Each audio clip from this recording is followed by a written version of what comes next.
बिस्मिल्लाहिर्रहमानिर्रहीम। Dear students, अस्सलाम वालेकुम। आज का जो हमारा टॉपिक है 10th मैथमेटिक्स का चैप्टर नंबर 6 हमारा कंप्लीट हो गया था। तो आज हम उसकी जो है एक्सरसाइज देखेंगे जिसमें MCQs भी दिए गए। MCQs जो है वो भी हमारे एग्ज़ाम का एक पार्ट है, तो उनको हम देखते हैं कि भी कौन कौन से की क्या ऑप्शन होगी। नंबर 1 पे दिया गया जी, a group frequency table is also called, यानी ये जो हमारा फ्रीक्वेंसी थी उसकी डेफिनेशन से रिलेटेड उन्होंने MCQ बनाया है। कहता है जो ग्रुप फ्रीक्वेंसी टेबल होता है उसको क्या कहा जा सकता है, डाटा कहा जा सकता है, फ्रीक्वेंसी डिस्ट्रीब्यूशन कहा जा सकता है, या फ्रीक्वेंसी पॉलीगॉन कहा जा सकता है। इसको जो है हम फ्रीक्वेंसी डिस्ट्रीब्यूशन कहेंगे, यानी इसकी बी ऑप्शन को हम टिक करेंगे, ये हमारा दुरुस्त आंसर होगा।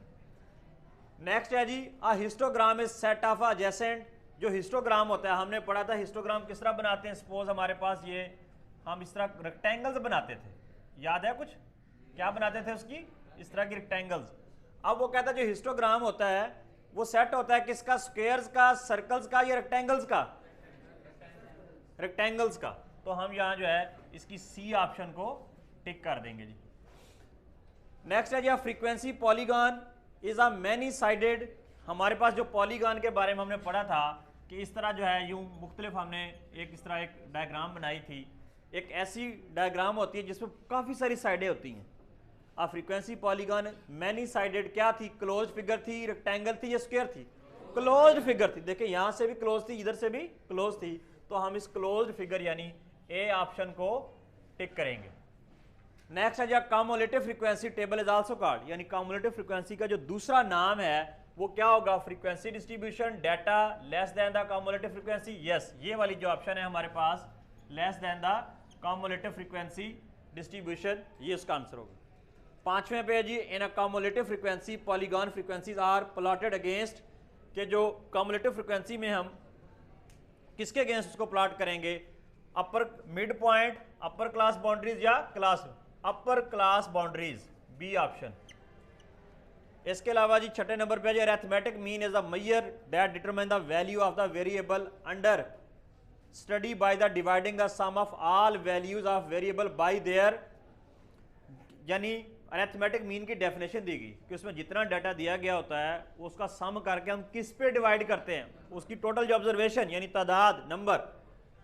एक ऑप्शन है जी नंबर, ग्रुप, या डिनोमिनेटर। तो इसकी ऑप्शन जो है नंबर है जी, नंबर पे डिवाइड करते हैं जितने उसके अंदर ऑब्जर्वेशन दी गई होती है।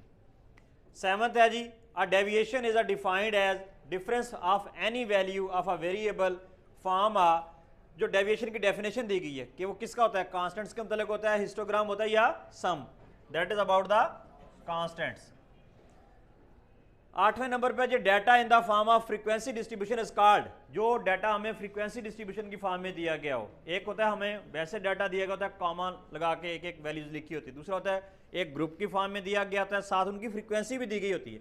ऐसे डाटा को हम ग्रुप्ड डाटा कहते हैं। जो दूसरा जिसमें फ्रीक्वेंसी ना दी गई हो वो अनग्रुप्ड कहलाता है। तो यहां पूछा गया है अ data in the form of frequency distribution is called grouped data, यानी ए ऑप्शन को टिक करेंगे हम। यहां mean of the variable with similar observation से कांस्टेंट के इज कॉल्ड, हाँ जी क्या होगा जी, के बाई इटसेल्फ। इसकी ये वाली ऑप्शन है, ना यहां नेगेटिव होगा ना ही जीरो होगा। नेक्स्ट है हमारे पास 10वें नंबर पे जी, mean is affected by change in. Mean किससे जो है इफेक्ट होता है, वैल्यू से, रेशियो से, या ओरिजिन से। तो ये जो है ओरिजिन से चेंज होता है जी। 11 पे है जी, mean is affected by change in place पे से चेंज होगा, या स्केल से होगा, या रेट से। तो that is from the scale. 12वें है जी, sum of the deviations of variable X from its mean is always. जो सम होता है मुख्तलिफ डेविएशंस का उसके मीन से, वो हमेशा क्या होता है, जीरो होता है, 1 होता है, या सेम। तो आंसर है जिसका वो जीरो होता है। The nth positive root of the product of x1, x2, x3 and xn observation is called क्या जी, ज्योमेट्रिक मीन, या सिर्फ मीन, या mode, that will call the geometric mean, जिसको हम GM भी कहते हैं। ये 13वें के बाद 16 जो है हमारे पास आ गया जी। 15 यहाँ लिखा गया, 14 जो है मिसिंग है, वो दोबारा उसमें आ जाएगा। The major which determine the middle most observation in a data set is called, कहता है वो वाली मेजर जो सबसे दरमियान वाला जो डाटा है उसको ऑब्जर्व करती है, तो वो हमारा क्या होता है जी, मीडियन होता है, यानी मीडियन की डेफिनेशन से रिलेटेड ये एमसीक्यूज है। The most frequent occurring observation in the data set is called, एक डाटा के अंदर जो चीज़ बार बार मोस्ट फ्रीक्वेंट ज़्यादा रिपीट हो रही हो उसको हम क्या बोलते हैं जी, मॉड। नेक्स्ट है जी 17, the observation that divides the data set into the 4 equal parts, वो क्या होता है जी, डिसाइल्स होता है, क्वार्टल्स होता है या परसेंटाइल्स होता है, तो हम कहेंगे ये क्वार्टाइल्स होता है जी। नेक्स्ट है जी हमारे पास the spread of or scattering of observation into data set is called dispersion. कल भी हमने डिस्पर्शन की डेफिनेशन में इसको पढ़ा था। द वैल्यू ऑब्टेन्ड, 14वां MCQ, by the reciprocating the mean of the reciprocal यानी x1 x2 x3 observation is called harmonic mean, geometric mean या मीडियन, हार्मोनिक मीन, सी को टिक कर लें। इसके बाद जी ये 17 तक तो हो गए थे, आगे कौन सा जी 18वां भी होगा, 19वां।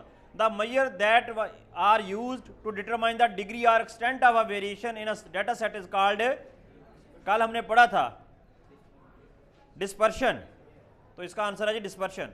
20वां जी the extent of variation between two extreme observation of data is measured by range की डेफिनेशन है ये, बी को टिक कर लें जी। The mean of square deviation observation from their arithmetic mean is called variance, A को tick कर लें जी।